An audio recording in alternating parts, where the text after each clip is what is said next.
উপস্থিত আছেন আমাদের গুরুদাসপুরের সম্মানিত নবনির্বাচিত উপজেলা চেয়ারম্যান আহমদ আলী মোল্লা, উপস্থিত আছেন আমাদের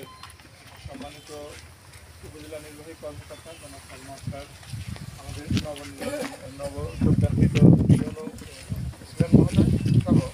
আমাদের জিয়াঘাট ইউনিয়নের সম্মানিত চেয়ারম্যান মহোদয় সহ গণ্যমান্য ব্যক্তিবর্গ। তো আমি প্রথমেই কিছু বক্তব্য প্রদান করার জন্য আমি আমাদের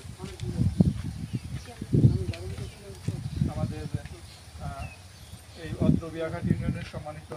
চেয়ারম্যান জনাব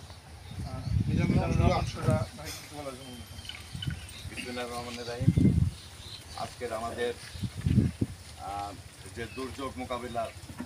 জন্য যে আমার নেত্রী শেখ হাসিনার তাল গাছ রোপণের কর্মসূচি হিসাবে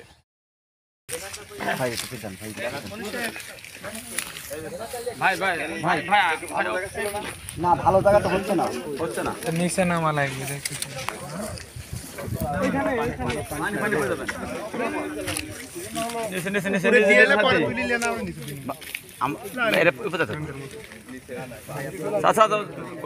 আপনি নিচে যান, আপনি ওখান থেকে স্যার ওই পিছনে বিনার পিছনে যান।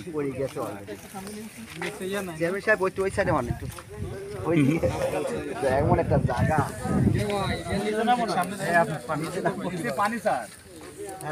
স্যার দেন লাগান। হ্যাঁ স্যার